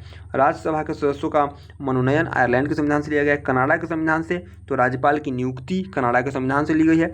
अपशिष्ट शक्ति केंद्र के पास दे दी गई है, और सशक्त केंद्र के साथ संघीय व्यवस्था का, सशक्त केंद्र के साथ संघीय व्यवस्था है कनाडा। यानी संसदीय शासन प्रणाली अगर पूछेगा तो हमने ब्रिटेन से लिया है, और संघीय शासन प्रणाली पूछेगा, संघीय शासन प्रणाली पूछेगा तो यह हमने कनाडा से लिया है। कहाँ, संसदीय पूछेगा तो ब्रिटेन से, और संघीय अगर पूछ दिया तो कनाडा से। अपशिष्ट शक्ति कनाडा से ली गई है। केंद्र को, यानी एक होगा केंद्रीय शक्ति, होगा संघ की जो केंद्रीय शक्ति हो जाएगा, एक राज्य शक्ति हो जाएगा, और एक होगा अपशिष्ट शक्तियाँ। तो अपशिष्ट शक्तियाँ केंद्र के पास निहित की गई है, और यह कनाडा से लिया गया है। राज्यपाल की नियुक्ति कैसे होगी, यह भी कनाडा से लिया गया है। जबकि राष्ट्रपति का निर्वाचन पद्धति तो आयरलैंड से लिया गया है। राज्यपाल की नियुक्ति कनाडा से लिया गया है। मनोनयन राष्ट्रपति करते हैं राज्यपाल का।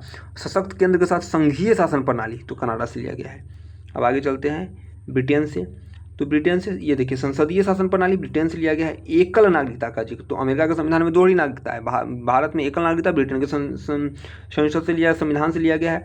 मंत्रिमंडलीय प्रणाली, यानी भारत का जो मंत्रिमंडलीय प्रणाली है यह भी ब्रिटेन से लिया गया है। विधि का शासन चलेगा, ब्रिटेन से लिया गया है। संसदीय विशेष अधिकारी, ये भी ब्रिटेन से लिया गया है। रसिया की बात करें, जिसे पूर्व सोवियत संघ के नाम से इतिहास में जाना जाता था, तो मौलिक कर्तव्य, जिसको कि फंडामेंटल ड्यूटीज कहते हैं, भारतीय संविधान के भाग 4 क में अनुच्छेद 51 क में इस मौलिक कर्तव्य का जिक्र है। कुल 11 मौलिक कर्तव्य है। यह पूर्व सोवियत संघ यानी रूस के संविधान से लिया गया है। पंचवर्षीय योजनाओं जो भारत में चलती थी, अभी तो नीति आयोग आ तो इसको हटा दिया, तो यह पंचवर्षीय योजनाएं भी रूस से लिया गया था। सामाजिक, आर्थिक और राजनीतिक न्याय, यानी 3 न्याय जो सामाजिक, आर्थिक, राजनीतिक है, यह पूर्व सोवियत संघ रूस से लिया गया है। जर्मनी, जिसको कि वाइमर का संविधान भी कहा जाता है, यहाँ से आपातकाल में राष्ट्रपति की शक्ति का जिक्र किया गया, लिया गया है। और मूल अधिकार का निलंबन का जो है वह प्रक्रिया जो है यह जर्मनी से लिया गया है। मूल अधिकारों का निलंबन जर्मनी से, आपातकाल में राष्ट्रपति की शक्ति जर्मनी से। आगे है फ्रांस, जापान और दक्षिण अफ्रीका, साउथ अफ्रीका। तो फ्रांस के संविधान से क्या लिया गया है, तो गणतंत्र की व्यवस्था, गणतंत्रात्मक ढांचा फ्रांस से ली गई है। स्वतंत्रता, समानता और बंधुत्व का जो आदर्श है, फ्रांसीसी क्रांति की ही देन है, जानिए रहे। जापान के संविधान से, तो कानून के द्वारा स्थापित प्रक्रिया, एक है इसलिए इसको याद कर जाइएगा। कानूनों द्वारा स्थापित प्रक्रिया जापान के संविधान से ली गई है। कहाँ से, जापान से। दक्षिण अफ्रीका से, तो राज्यसभा के सदस्यों का निर्वाचन दक्षिण अफ्रीका से, और संविधान में संशोधन सबसे अधिक बार पूछा जाने वाला क्वेश्चन दक्षिण अफ्रीका से। भारतीय संविधान के भाग 22 भाग है, जिसमें से भाग 1 में अनुच्छेद 1 से 4 में संघ और उसके राज्य क्षेत्र का वर्णन किया गया है। भाग 2 में अनुच्छेद 5 से 11 में भारतीय संविधान में नागरिकता का जिक्र किया गया है। किसमें नागरिकता का जिक्र? भाग 2 में अनुच्छेद 5 से 11 में। भाग 3 में अनुच्छेद 12 से 35 में मौलिक अधिकार का जिक्र किया गया, जबकि भाग 4 में अनुच्छेद 36 से 51 में डीपीएसपी नीति निर्देशक तत्व का जिक्र किया गया। भाग 4 के क में 51 क में मौलिक कर्तव्य का फंडामेंटल ड्यूटीज है। ये मौलिक अधिकार फंडामेंटल राइट है और ये मौलिक कर्तव्य है, फंडामेंटल ड्यूटीज है। इसके खिलाफ भी हम लोग न्यायालय में नहीं जा सकते, वाद योग नहीं है। इसके खिलाफ हम लोग न्यायालय में मौलिक अधिकार के खिलाफ तो जा ही सकते हैं, सभी लोग जानते हैं। भाग 5 में अनुच्छेद 52 से 151 तक संघीय कार्यपालिका का जिक्र यानी संघ के शासन यानी केंद्रीय शासन प्रणाली का जिक्र है। केंद्र से संबंधित अनुच्छेद 52 से 151 तक है। और 6 में राज्य से संबंधित अनुच्छेद 152 से 237 तक यानी राज्य कार्यपालिका का जिक्र 152 से 237 तक है, जो भाग 6 में 5 याद हो गया। भाग 7 में भाग 7 में देखने को मिलता है हमें क्या? अनुच्छेद 238 इसको कि हटा दिया गया, निरसित कर दिया गया है, तो ये इंपॉर्टेंट नहीं है। भाग 8 में 239 से 42 तक संघ और राज्य क्षेत्र दोनों का, संघ हो गया राज्य हो गया, अब संघ राज्य क्षेत्र, तो 239 से 42 में संघ राज्य क्षेत्र का वर्णन है। भाग 9 में 243 से 43 ओ तक पंचायत का जिक्र है। 9 में पंचायत का जिक्र है। 9 ए में क्या है? तो नगर पालिका का जिक्र है और 9 बी में सहकारी समिति का जिक्र होगा। तो 9 में पंचायत हो गया, 9 ए में नगर पालिका यानी गांव के लिए पंचायत 9 में, शहर के लिए पंचायत जिसको नगर पालिका बोलते हैं 9 ए में, और सहकारी समिति जो हमें सहायता करने के लिए समितियां बनाई जाती है वो सहकारी समिति कहलाती है 9 बी में। तो 9 में 243 ओ तक ABCDF जिसको जोड़ सकते हैं या फिर क ख ग में जाएंगे, तो 243 से ओ तक जो है वो पंचायत का जिक्र है। ओ के बाद MN ओ के बाद पी शुरू होता है, तो पी से लेकर जेड तक जाएंगे और फिर जेड के बाद ZA ZB ZC ZG इतना तक है नगर पालिका का जिक्र, यानी पंचायत में 29 विषय है, इसमें 18 विषय है नगर पालिका में। और 243 ZH से 243 ZZ तक सहकारी समिति का जिक्र है। ये सब 9 ए और 9 बी में है। आगे भाग 10 में 244 ए में अनुसूचित जाति और जनजाति क्षेत्र का जिक्र है। भाग 11 में 245 से 63 तक केंद्र और राज्यों के बीच संबंध का जिक्र है। कितना? 245 से 63 तक, इंपॉर्टेंट है, यहाँ से क्वेश्चन पूछता है। आगे डिटेल अनुच्छेद देखेंगे तो वहाँ भी देखने को मिलेगा। भाग 12 में 264 में से 300 ए तक वित्त संपत्ति और अनुबंध व वाद विवाद है। और भाग 13 में 301 से 7 तक व्यापार और वाणिज्य का जिक्र है। भाग 14 में 308 से 323 तक संघ और राज्यों के अधीन सेवाएं हैं, संघ राज्य अधीन सेवाएं यानी कि UPSC BPSC का जिक्र 308 से 323 तक भाग 14 में किया गया है। भाग 14 के ए में 323 ए और 323 बी में न्यायाधिकरण यानी अधिकरण का जिक्र है। भाग 15 में 324 से 329 ए तक निर्वाचन का जिक्र है, यानी कि निर्वाचन मतलब चुनावी प्रक्रिया को संपन्न कराने वाली संस्था निर्वाचन, इसका जिक्र 324 से 329 ए तक भाग 15 में किया गया है। भाग 16 में जो है 330 से 342 ए तक कुछ वर्गों के लिए विशेष उपबंध है। भाग 17 में 343 से 351 तक राजभाषा का जिक्र है। भाग 18 में 352 से 60 तक आपातकाल का जिक्र है, 52 से 60 तक। भाग 19 में जो है वह 361 से 67 तक विविध यानी प्रकरण का वर्णन है, विविध चीज़ों का वर्णन है। भाग 20 में हम लोग देखें तो 368 में संविधान का संशोधन, भाग 20 में अनुच्छेद 368 में संविधान संशोधन की प्रक्रिया का जिक्र है। भाग 21 में 369 से 392 तक अस्थायी विशेष अस्थायी विशेष प्रावधान का जिक्र है। और भाग 22 में 393 से 395 तक संक्षिप्त नाम प्रारंभ हिंदी में अधिकृत पाठ का जिक्र है। आगे तो मूल संविधान में जो है वह 8 अनुसूचियाँ थी, वर्तमान संविधान में 12 अनुसूची हुई। तो भाग हमने देखा, अनुच्छेद देखा, अनुसूचियाँ जो 8 अनुसूचियाँ कभी हुआ करती थी उसमें 12 अनुसूची कैसे हुआ, किस समय पर क्या परिवर्तन हुए देख लेते हैं। पहले 8 अनुसूची को देख लेते हैं, फिर 4 को बाद में देखेंगे। पहली अनुसूची सिंपल सा है कि पहली अनुसूची में क्या होगा, तो राज्य है और उसका राज्य क्षेत्र केंद्र राज्य क्षेत्र उसका वर्णन कर देंगे। 28 राज्य और 8 यूनियन टेरिटरी वर्तमान में है, तो इसका वर्णन भाग अनुसूची 1 में है। अनुसूची 2 में जब इन चीज़ों का वर्णन होगा तो इन चीज़ों में जो लोग शासन करेंगे उनका वेतन भत्ता मिलेगा, जैसे राष्ट्रपति, उपराष्ट्रपति, न्यायाधीश, कैग, ये सब को कंट्रोल करने वाले हुए, तो इनका वेतन भत्ता तो राज्य और केंद्र शासित प्रदेश 1 में, और उनमें जो शासन करेंगे उनके वेतन भत्ता 2 में है। क्या है, वेतन भत्ता, ये सब 2 में है। वेतन भत्ता उनको पहले दे दिया, बाद में बोला शपथ ले लो। 3 में पहले पैसा दे के लोफ दे दिया, फिर बोला 3 में आप लोग शपथ लेना, तो इन लोगों का शपथ 3 में है। चौथा में बोल दिया कि राज्यसभा में सीटों का आवंटन, तो राज्यसभा में सीटों का बंटवारा किस में, अनुसूची 4 में है। 5 में आता है तो 5 और 6 एकदम लगेगा एक जैसा है। क्या अंतर है दोनों में? थोड़ा सा अंतर है कि 5 में है कि जो भी अनुसूचित जाति और जनजाति क्षेत्र है वहाँ पे प्रशासन का जिक्र किया गया, जबकि 6 में क्या है कि असम, मेघालय, त्रिपुरा, मिजोरम, ये 4 राज्यों का जिक्र किया गया है। ऑप्शन दे देगा कि निम्न में से किन राज्यों में अनुसूची 6 संबंधित नहीं है, तो 4 राज्यों के अलावा बाकी किसी में शामिल नहीं है। तो असम, मेघालय, त्रिपुरा, मिजोरम, नाम और राज्य के साथ याद करें। असम, मेघालय, त्रिपुरा, मिजोरम में विशेष जनजातीय प्रशासन का जिक्र अनुसूची 6ठी, बीपीएससी में इस बार पूछा भी था। 7वीं अनुसूची में केंद्र और राज्यों के बीच संबंध का जिक्र किया गया है। 8वीं अनुसूची में जो है वह भाषा का जिक्र है। प्रारंभ में 14 भाषा थी, बाद में 8 भाषा शामिल हो गई और कुल 22 भाषाओं का जिक्र 8वीं अनुसूची में की गई है। बाकी 4 अनुसूची को देखते हैं। अभी एक बार इसको पहले देख लेते हैं, फिर 4 अनुसूची को देखेंगे। तो ये जो प्रारंभ में 14 भाषा थी, वर्तमान में 8 भाषा को जोड़ा गया है। तो 21वां संविधान संशोधन 1967 में हुआ, जिसमें सिंधी को जोड़ा गया। 71वां संविधान संशोधन 1992 में हुआ, जिसमें कोंकणी, मणिपुरी और नेपाली को जोड़ दिया गया। और 92वां संविधान संशोधन होता है 2002-3 के आसपास। इसमें मैथिली, संथाली, डोगरी और बोडो, मैथिली, संथाली, डोगरी, बोडो, इन 4 भाषाओं को जोड़ दिया जाता है। तो ये हो गया। 7वीं अनुसूची जो भी हमने ऊपर भी बताया था, केंद्र और राज्यों के बीच संबंध को दर्शाता है, जिसमें संघ सूची, राज्य सूची और समवर्ती सूची का जिक्र है। संघ सूची में कौन कौन चीज़ आता है, तो बैंकिंग आएगा, रक्षा आएगा, संचार आएगा, विदेशी मामले आएगा और रेलवे, ये संघ सूची का विषय है।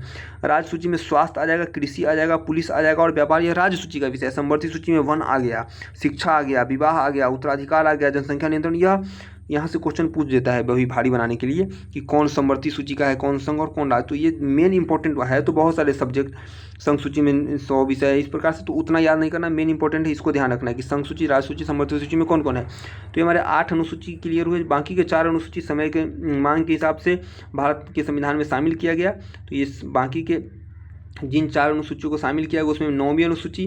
तो 9वीं अनुसूची का जो सृजन होता है, 9वीं अनुसूची का जो जन्म होता है, यह 1950 के बाद 1951 में जब पहला संविधान संशोधन होता है, तो इसी में इस 9वीं अनुसूची की जरूरत पड़ती है। और प्रथम संविधान संशोधन 1951 के द्वारा 9वीं अनुसूची को भारतीय संविधान में शामिल कर लिया जाता है। और बोला जाता है कि इस अनुसूची में अगर हम किसी टॉपिक को डाल देते हैं तो उसके खिलाफ हम न्यायालय में नहीं जाएंगे, चाहे उसमें गलत डलाया सही है। 9वीं अनुसूची में अगर किसी सब्जेक्ट को हम शामिल कर देते हो, उस सब्जेक्ट के खिलाफ हम बात कर ही नहीं सकते हैं। ऐसा 9वीं अनुसूची को बनाया गया प्रथम संविधान के संशोधन के द्वारा।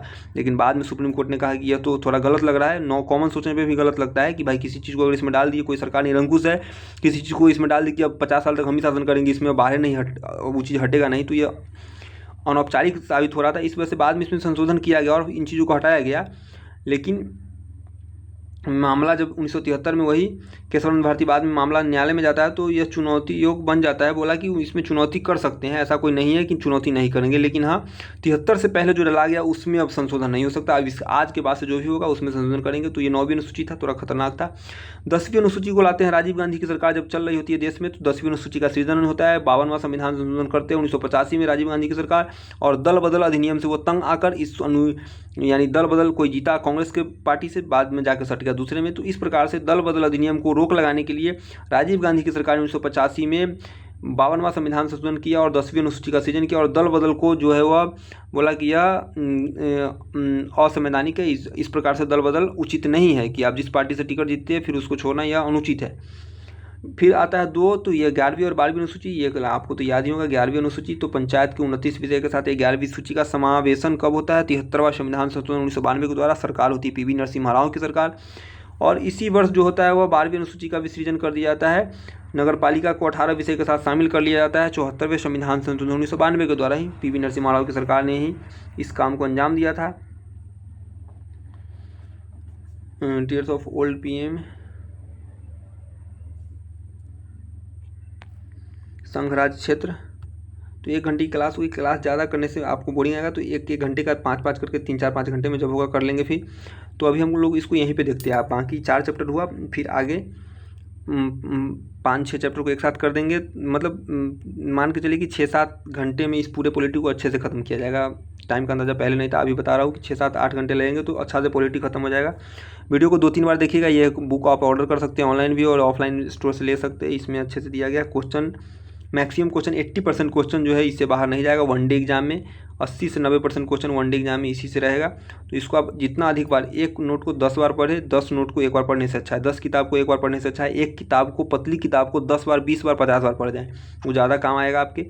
तो इस प्रकार से आप इस नोट को खरीद सकते हैं। 1-2 बार 3 बार वीडियो देखें, 5-7 बार आप खुद से पढ़ें, क्वेश्चन इससे बाहर नहीं जाएगा। मतलब क्वेश्चन कट ऑफ इससे बाहर नहीं जाएगा। क्वेश्चन तो इससे बाहर जा सकता है, अब 100 का 100% क्वेश्चन इससे नहीं लड़ेगा, लेकिन कट ऑफ जो होता है डिसाइड होगा 70% 65% किसी भी एग्जाम का, वह इस उतना ही एक दे देगा। ये नोटबुक ये पतला में बहुत अच्छा है, तो इसको आप लोग जरूर लें।